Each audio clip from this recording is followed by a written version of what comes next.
Chapter 5 of Peter Pan by J.M. Barrie. Chapter 5 The Island Come True. Feeling that Peter was on his way back, the Neverland had again woke into life. We ought to use the pluperfect and say wakened, but woke is better and was always used by Peter. In his absence things are usually quiet on the island. The fairies take an hour longer in the morning, the beasts attend to their young, the redskins feed heavily for 6 days and nights, and, when pirates and lost boys meet, they merely bite their thumbs at each other. But with the coming of Peter, who hates lethargy, they are under way again.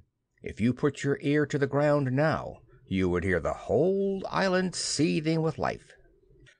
On this evening, the chief forces of the island were disposed as follows. The lost boys were out looking for Peter. The pirates were out looking for the lost boys. The redskins were out looking for the pirates, and the beasts were out looking for the redskins. They were going round and round the island, but they did not meet, because all were going at the same rate. All wanted blood, except the boys, who liked it as a rule, but tonight were out to greet their captain. The boys on the island vary, of course, in numbers, according as they get killed and so on, and when they seem to be growing up, which is against the rules, Peter thins them out, but at this time there were 6 of them, counting the twins as 2. Let us pretend to lie here among the sugar cane and watch them as they steal by in single file, each with his hand on his dagger. They are forbidden by Peter to look in the least like him, and they wear the skins of the bears slain by themselves, in which they are so round and furry that when they fall they roll. They have therefore become very sure-footed. The first to pass is Toodles. Not the least brave, but the most unfortunate of all that gallant band. He had been in fewer adventures than any of them, because the big things constantly happened just when he had stepped round the corner. All would be quiet. He would take the opportunity of going off to gather a few sticks for firewood, and then, when he returned, the others would be sweeping up the blood. This ill luck had given a gentle melancholy to his countenance, but instead of souring his nature, had sweetened it, so that he was quite the humblest of the boys. Poor kind Toodles, there is danger in the air for you tonight. Take care lest an adventure is now offered you, which, if accepted, will plunge you in deepest woe. Toodles, the fairy Tink, who is bent on mischief this night, is looking for a tool, and she thinks you are the most easily tricked of the boys. 'Ware Tinker Bell! Would that he could hear us, but we are not really on the island, and he passes by biting his knuckles. Next comes Nibs, the gay and debonair, followed by Slightly, who cuts whistles out of the trees and dances ecstatically to his own tunes. Slightly is the most conceited of the boys. He thinks he remembers the days before he was lost, with their manners and customs, and this has given his nose an offensive tilt. Curly is fourth. He is a pickle, and so often has he had to deliver up his person when Peter said sternly, "Stand forth, the one who did this," that now, at the command, he stands forth automatically, whether he has done it or not. Last come the twins, who cannot be described because we should be sure to be describing the wrong one.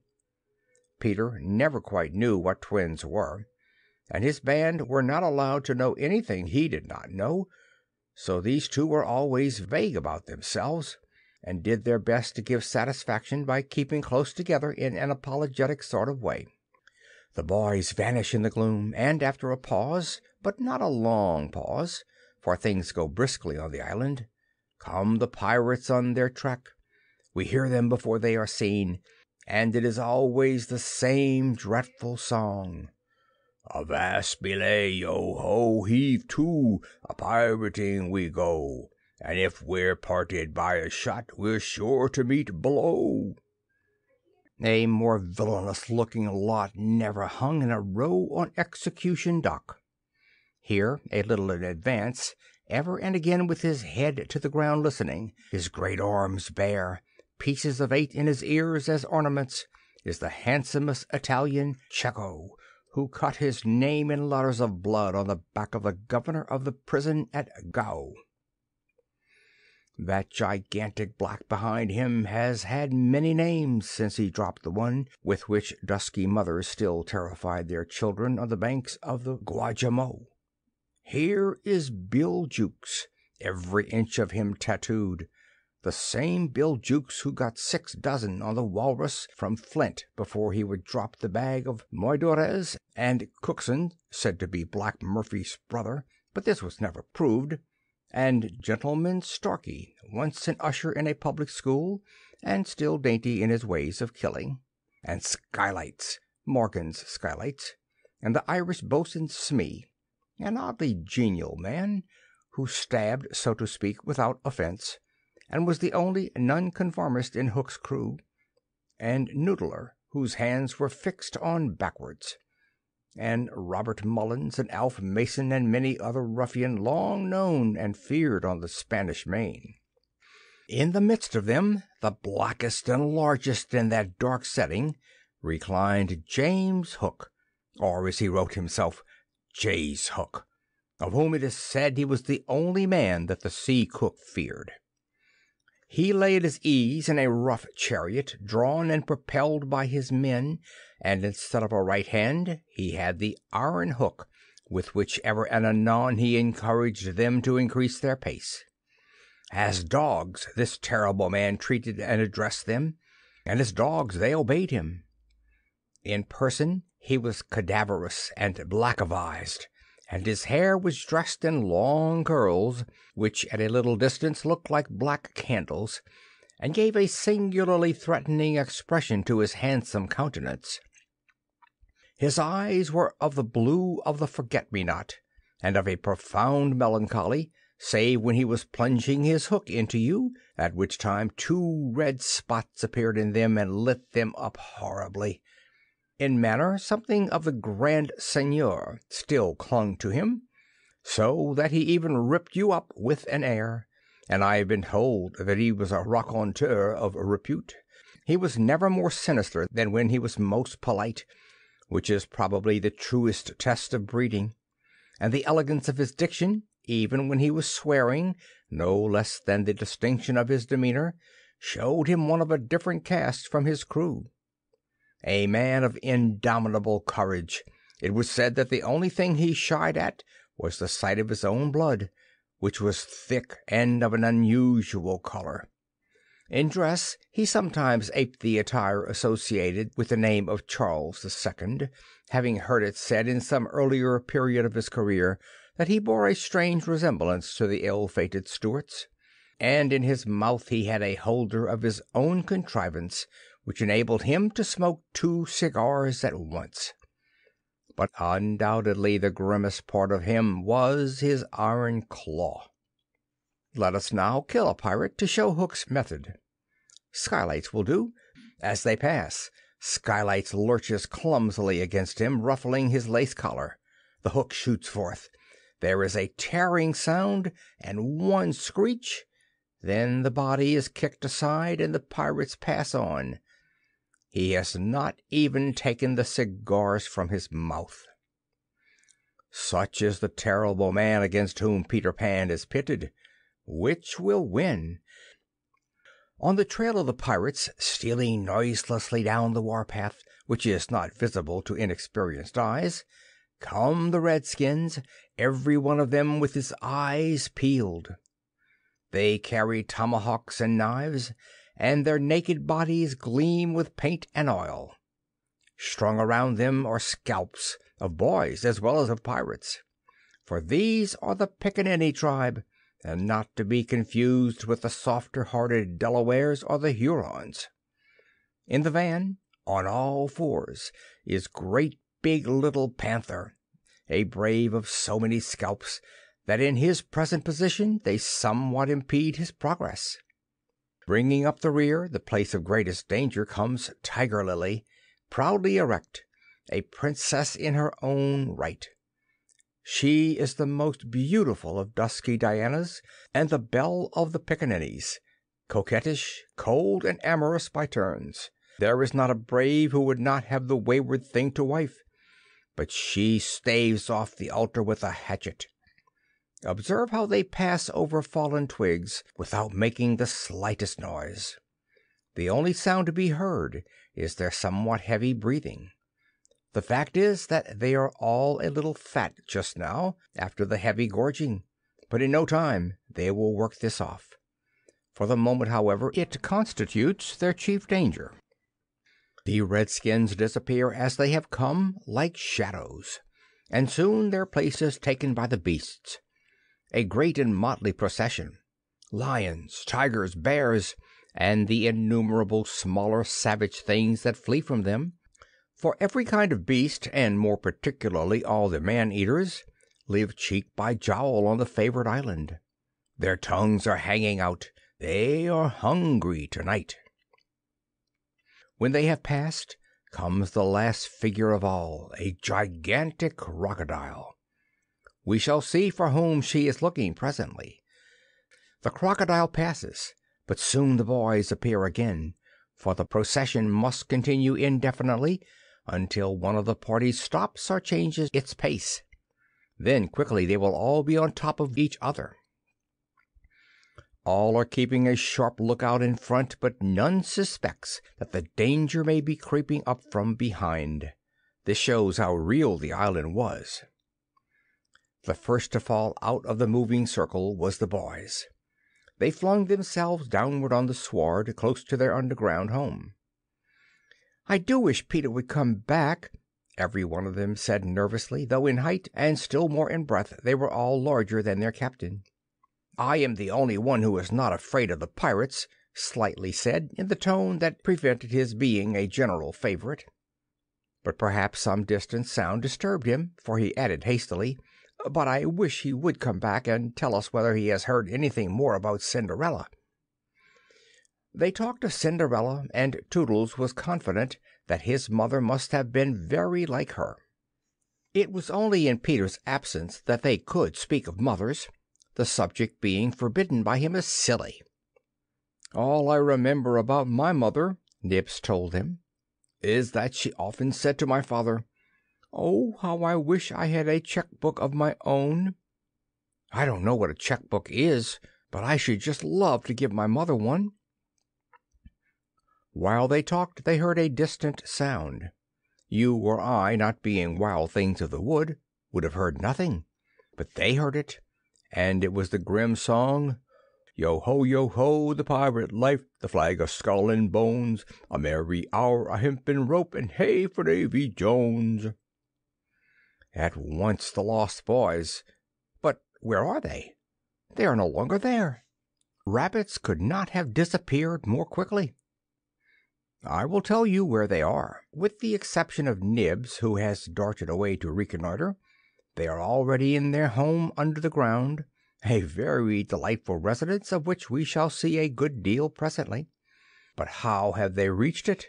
For there is no entrance to be seen, not so much as a large stone, which, if rolled away, would disclose a mouth of a cave.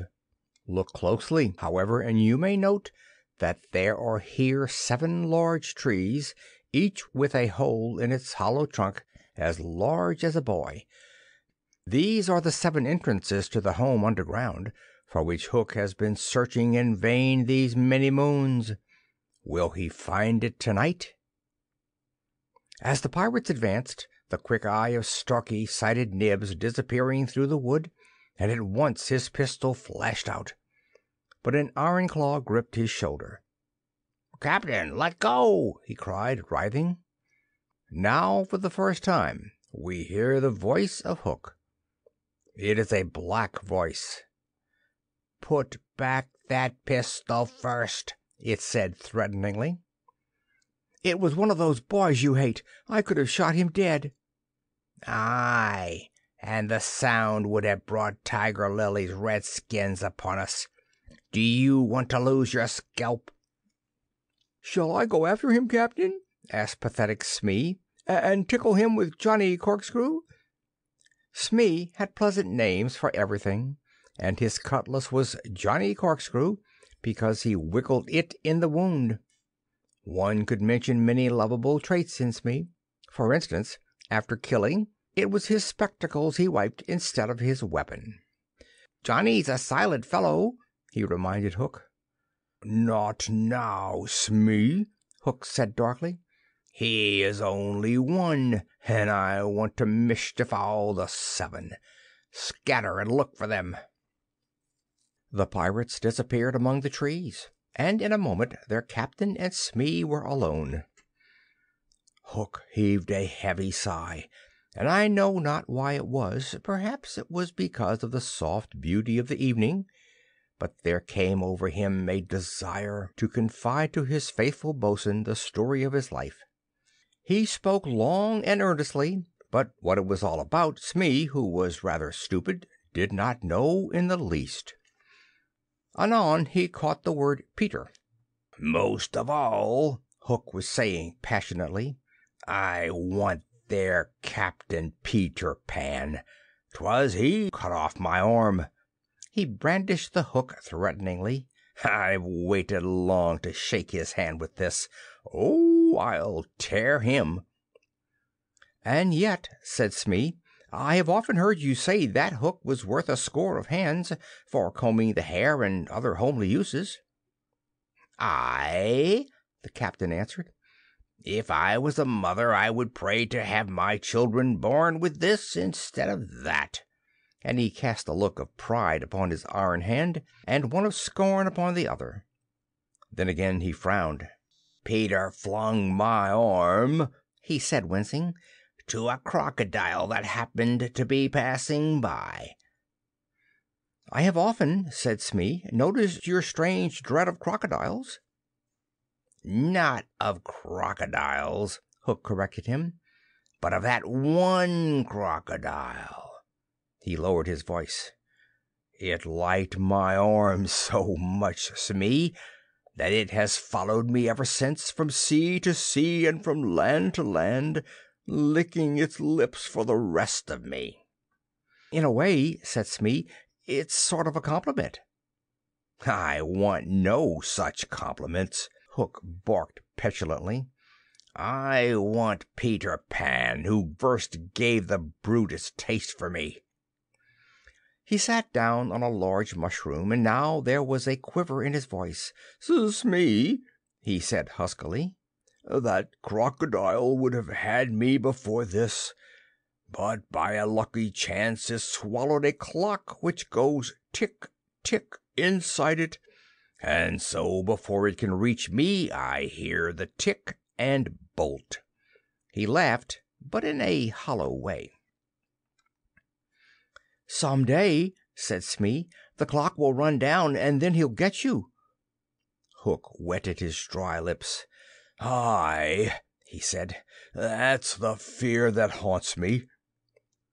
Since sitting down he had felt curiously warm. "Smee," he said, "this seat is hot." He jumped up. "Odds bods, hammer and tongs, I'm burning." They examined the mushroom, which was of a real size and solidity unknown on the mainland. They tried to pull it up, and it came away at once in their hands, for it had no root. Stranger still, smoke began at once to ascend. The pirates looked at each other. "A chimney!" they both exclaimed. They had indeed discovered the chimney of the home underground. It was the custom of the boys to stop it with a mushroom when enemies were in the neighborhood. Not only smoke came out of it. There were also children's voices, for so safe did the boys feel in their hiding place that they were gaily chattering. The pirates listened grimly and then replaced the mushroom. They looked around them and noted the holes in the 7 trees. "Did you hear them say Peter Pan's from home?" Smee whispered, fidgeting with Johnny Corkscrew. Hook nodded. He stood for a long time lost in thought, and at last a curdling smile lit up his swarthy face. Smee had been waiting for it. "Unrip your plan, Captain," he cried eagerly. "To return to the ship," Hook replied slowly through his teeth, "and cook a large, rich cake of a jolly thickness, with green sugar on it. There can be but one room below, for there is but one chimney. The silly moles had not the sense to see that they did not need a door apiece. That shows they have no mother. We'll leave the cake on the shore of the Mermaid's Lagoon. These boys are always swimming about there, playing with the mermaids. They will find the cake, and they will gobble it up, because, having no mother, they don't know how dangerous it is to eat rich, damp cake." He burst into laughter, not hollow laughter now, but honest laughter. "Ha, ha, ha! They will die." Smee had listened with growing admiration.